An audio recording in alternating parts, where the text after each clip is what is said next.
We're now ready to start with the Jayhawks coach, Dave Beaty. Coach, welcome, and your thoughts about the upcoming season. Thanks a lot. Hey, good morning. How exciting it is for me to be right back here in my hometown of Dallas, Texas, representing the University of Kansas. It's an exciting time to be here at Big 12 Media Days with you, and one of the big things for me is, man, we are located right now in one of the finest, most fertile grounds for high school athletes in the country. And those athletes are coached by some of the finest high school coaches in the country. I'm an old Texas high school football coach, and I consider those guys to be my brothers. So it's a good deal for me to be back here today around those guys. I'm also honored to be the new head coach at the University of Kansas, where we have arguably one of the finest fan bases in the country. And boy, they love Jayhawk football. And we look forward to bringing them something that they can be proud of.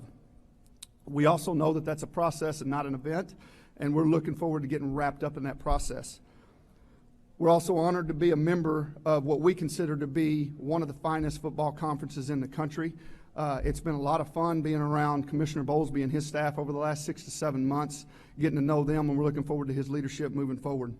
Like all the teams that are going to come before you today, we have high expectations, and with those high expectations are going to come high standards. And the thing about high standards is they don't set themselves, and those expectations, they certainly don't meet themselves. So in order for us to meet those expectations, we've developed a very simple plan. I'm a simple guy, and it goes down like this. The first thing we're going to do is we're going to work hard, and the second thing we're going to do is we're going to earn everything we get.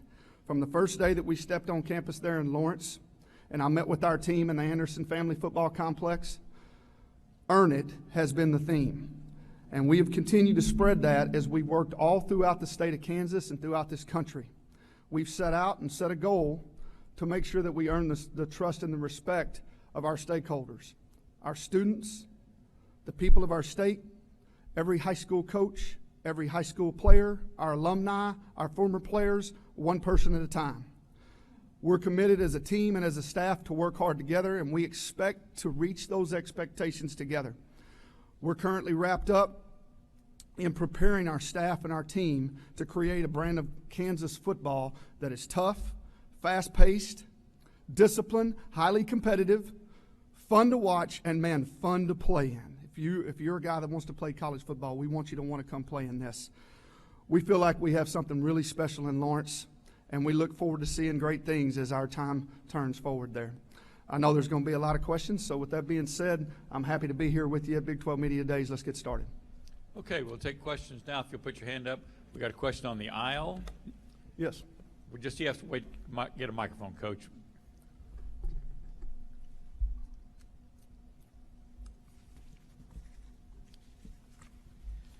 Hi, Coach. Ben Kirchhoff from Bleacher Report. As far as getting freshmen coming in and playing, I know you got a couple quarterbacks who could come in and potentially compete right away. What do you expect as far as first-year players and contributing, potentially starting?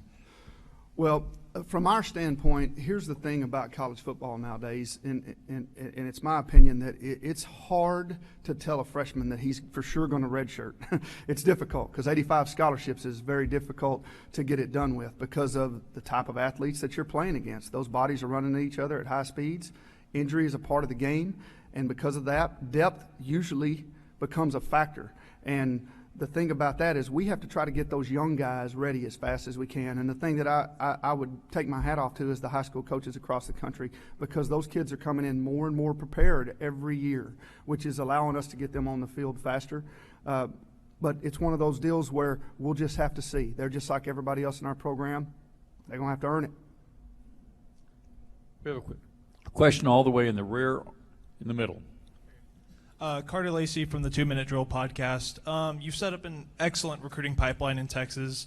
I know the project you're working on is long term, but for the short term, I know you talked about working hard and earning it. Is that the message for this team this year? And if so, what would you like the stamp for the season to be?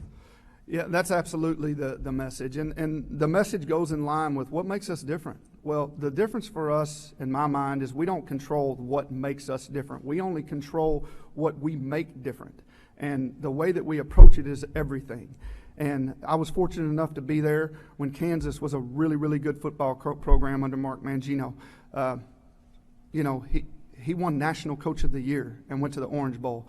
And that environment that he created, as sometimes it's hard to break bad habits, but it's just as hard to break good habits. And the good thing is some of those things are still there. I like our kids and I like our team.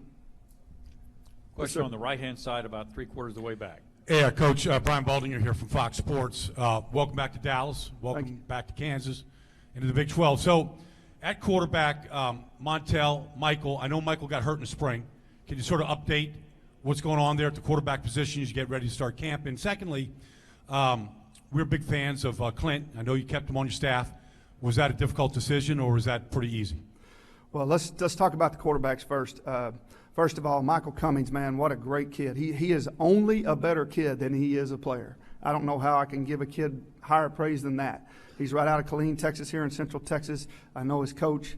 Man, what a great kid. And when that happened to him in the spring, man, it broke my heart. But I will say this, the kid had surgery in the middle of June, and I looked out my window the other day, and I see him out on the field throwing the ball already. I mean, he is a unique guy. So if anybody can make it back this year, it would be him. You know, we're obviously trying to see if we can maybe get another year for him. That'd be great. And addressing the Clint Bowen thing, man, here's the thing. Clint is a terrific football coach, and he is going to be a phenomenal head coach when that time comes for him. Right now, he is a phenomenal defensive coordinator.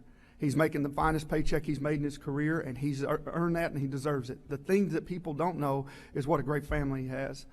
We go on vacations. We've been, for all intents and purposes, you know, close best friends in our families. We go to Destin, Florida every year. We just got back from watercolor. What people don't know about Clint is he wears me out on the beach with all the kids' Olympics and all that. He's the dad of the year. He does a great job with those guys. And my girls love him. Our family certainly loves him. So to answer your question, absolutely not. It was a no-brainer right away. We didn't even have to talk about it. As a matter of fact, we had already talked about it. The way we looked at it, we had 2 opportunities to be able to come back here and be a part of that great program. He loves it like I love it, and I love it like he loves it. Got a question in the middle, halfway back. David, Tim Griffin with the San Antonio Express News. As you begin the rebuild of the Kansas program, how much does it give you confidence, the fact that Baylor and TCU both have been able to do what you're trying to do over the past 5 or 6 years in this conference? I tell you what 2 great examples are there out there for a program like us? I'll tell you, Art Browse, former Texas high school football coach, one of my coaching heroes coming up. I watched that guy win a bunch of state championships right over there at the old Texas Stadium. Phenomenal. Been successful wherever he's been. Gary Patterson, one of the finest defensive minds in the country, one of the best head coaches in the country, cares truly about kids. Happy to see the success that those guys are having, and yes, it gives us confidence knowing that those programs at one point were kind of where we are today. And I'm excited about the opportunity moving forward, and obviously we want to be able to recreate that type of success at our place. You know how hard it is to sit still and sit down when you're a guy that's always moving? So, anyway, next one. On the left-hand side, aisle. Yes. Yes, John Werner, Waco Tribune Herald. I saw you brought Jordan Shelley Smith with you today. What have you seen from him, and can you talk about his development? I'll tell you what I've seen from Jordan is just a consummate pro. You know, we talk to our guys all the time about if you want to be a pro football player, it's too late when your career is over in college. You have to start being a pro the day you step on campus. And that's probably the most impressive thing about him is he's been a pro since the day I started recruiting him. I recruited him way back when he was at Waco Riker. You know, I know his dad. His dad's a coach. I try to get as many coaches' sons as I can get because they just seem to get it. They have great work ethics. He's earned everything he's gotten. He's put on 65 pounds. I mean, he's worked his tail off. And I think it's going to pay big dividends for him, not only now, but hopefully in the future. Question on the far side left, and then we'll come to the middle. Yes. Hey, David, Jenny Carlson with the Oklahoman. Big 12 going to a limit on contact days, only 2 per week, and that includes games. Will that change things for you guys at all? Are you, Bob Bowlesby saying coaches were in favor of that. How is that affecting your approach? You know, it's not going to change our approach just a whole lot. Honestly, you know, we adjust to the landscape pretty good as a coaching world, to be honest with you. I don't think that is going to be something that's going to change the way that we do business. It may for some folks, but for us, it's one of those deals where I think that we'll be able to adjust to that fairly easily, and we'll just fit it into our plan. You know, the landscape is ever changing, and we do know this: we only control what we control. That's it. Got a question on the aisle left side. David Ubben, Fox Sports Southwest here. Oh, okay, gotcha. You talk about guys earning it. How many guys, or what percentage of your guys on your team do you feel like have earned a chance to sort of be leaned on, and guys that you feel like you can count on, and where are you kind of looking in fall camp to find that out? I tell you what, that is a great question, because that's obviously the goal, is to get that team bought into what you are selling them as fast as you can. And that usually is laid by the most important hire that most of us all make, which is our strength coach. We brought in a guy named Janae Jackson, who is a former cornerback coach for us at the University of Kansas. He only coached Aqib Talib and Chris Harris, two of the Pro Bowlers, two of the finest players in the NFL. He coached them there. He was our corner coach. But he came from the weight room when Coach Mangino put him on the field. He left Kansas. He kind of bounced around in college football. Then he went and he surfaced at the University of Indiana with Tom Crean as the strength coach and got back into his passion. And when I got this job, Coach Jackson's a dear friend of mine, but I've got a lot of friends. And I didn't hire him because of that. I hired him because he's unbelievably talented, and he's helped us set the standard. And that is what's helped us move forward quick. Now, here's the deal. What we produce is still yet to be seen. But I like the approach. I like the standard. I like the expectations that he set. And, man, I can't be happier with the job he's done. Nobody misses a step at our place with Coach Jackson. And I love that. I love that consistency. Got a question on the right-hand side or in the front. Hey, Coach, Chris Buckner from Fan React. You know, with all this talk about your quarterbacks, it seems like your running back stable is going to be extremely exciting. How do you plan to incorporate that into what everybody, they say is going to be an air raid offense? Well, I will say this. In my time as a college football coach, what I've learned is it is very difficult to make it through a season with one or even two running backs. You need to have some depth. And that's something I'm glad that we have right now. We've got some very capable guys, some guys that have played college football. Taylor Cox, he's fought the injury bug. He's gotten his 6th year back. We're excited for him to be back. We just signed a kid named Keon Kenner out of Navarro Junior College. He was the National Junior College Player of the Year. He came from Little Elm High School right up the street here. I knew his coach. Man, just a terrific kid, hard worker, and he's an exciting guy to watch. We're excited about him. We got DJ Mann that's there, and then we signed a kid, Taylor Martin, out of Fort Worth, that we think is going to be a very exciting running back for us. We're going to need every one of them because this is a tough league. There's a lot of big kids that run really fast, and they run into each other, and then bodies get hurt. So we're going to need a bunch of them. So I'm excited about that group. On the aisle about halfway back, put your hand up so the coach – there you go. Bryce Cherry, Waco Trib. Coach, you talked about having been at Kansas before. As you make this transition, do you feel like it helps you that you kind of know the culture there? There's no doubt that it gave us a head start, understanding the culture that is the University of Kansas, and not really just the university, but the great state of Kansas and the people of it, and what those people are like, the humble, hardworking, blue-collar people that make up that state. And as we began to build the blueprint for what we want our team to look like, we look no further than the people of our state and the example that they set for us every day. We're working hard to earn their respect and their support, one fan, one person, one stakeholder at a time. And, man, we're lucky to have a great state with great supporters. And Jayhawks love their football. They really do. We got great basketball, and we got the finest coach in the country. He's unbelievable at what he does. And, man, what a great resource I've got right across the place, right across the campus there in Bill Self. And he has been phenomenal to us. We do not apologize for having one of the finest basketball programs in the country. Are you kidding me? 12 straight? I mean, I don't know if I can take 12 steps straight ahead, much less win 12 championships in a row. That is very difficult. My hat's off to him. But he knows and he loves football too. We need great football. Our fans deserve it. We want to give them something they can be proud of.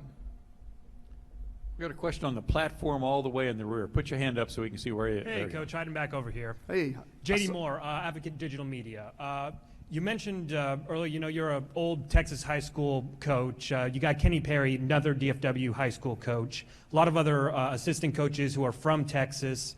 How important is the network with the Texas high school coaches going to play into your future vision of the University of Kansas? It's crucial, and that's what we will draw on is those relationships. I left a coaching convention last night around 9 o'clock. I got here around 11:30. I saw Jack Root when I was checking in, and I left an event called the Texas High School Football Coaches Association Coaching School. There was 13 to 15,000 coaches there. There's 21,000 people in that membership. And that is a brotherhood, and I am proud to be part of that brotherhood. I'll never relinquish that title. It's a big deal for me to know that I was and still am at heart a Texas high school football coach. A lot of pride in that. We're going to draw on those relationships, but here's the deal. I'm the head coach now. So you're only as good as the men that you have out there really that beat the bushes. Kenny Perry, that guy's got unbelievable talent, and he is adored and loved by the guys in this area and in this state. He works tirelessly at creating those relationships, and they know that when they come to Kansas and myself and Kenny Perry are there, those kids are going to be taken care of. Doesn't mean we're going to give them anything, but they're going to have every opportunity, and they're going to leave better men than they were when they came in. That's not where it stops. There's several of those guys on our staff. We got Calvin Thibodeau. That guy's done a tremendous job for us in Houston. Clint Kubiak, right down there in Houston. He don't want you to know who his dad is. He is one of the hardest working, best coaches I've ever been around. Age is just a number for me on him. He is phenomenal. I love this guy and what he can bring to our staff. Reggie Mitchell, one of the best recruiters in all of the Big 12, has done it for years and years and years. So we certainly are going to draw on those relationships. And, man, it was really cool to be at that high school coaching school yesterday. I'm really kind of sad that I had to leave because it's a 3-day event that really you get better and you get to develop some good friendships. Okay, Coach, thank you very much for your comments, and best of luck for the season. You bet. Thanks a lot, y'all. Happy to be here in Rock Chalk.